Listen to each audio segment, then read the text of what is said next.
столовой всегда много детей и взрослых. Конечно, ведь всем нужно успеть поесть в течение 15-20 минут. Поэтому именно здесь особенно важно соблюдение вполне определенных правил. Школьная столовая – место притяжения всех учителей и учеников. У нас в Башкортостане школьное питание признано одним из лучших в стране. Учащимся нельзя класть на стол учебные сумки, учебники, тетради, школьные принадлежности и другие предметы.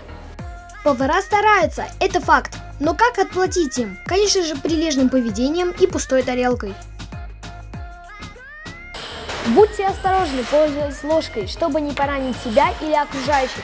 Старайтесь не пролить горячий суп или чай на себя или соседей.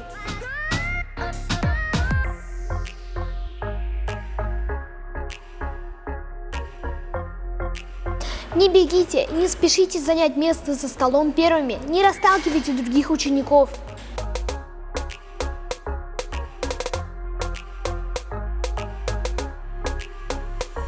В столовой запрещается бегать, прыгать, кидать предметы, продукты, столовые приборы. Соблюдайте очередь. Перед тем, как пойти в столовую, не забудьте тщательно помыть руки.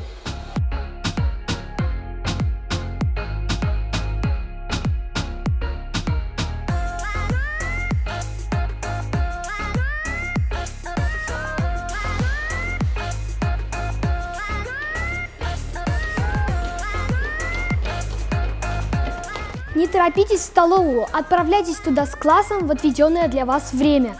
Столовая является общественным местом, поэтому и взрослым, и детям следует придерживаться обязательных норм поведения внутри него. Знание и соблюдение этих правил приведут к дисциплине и порядку. Матвей Теленин, Вахид Халимов. Специально для Горы новостей.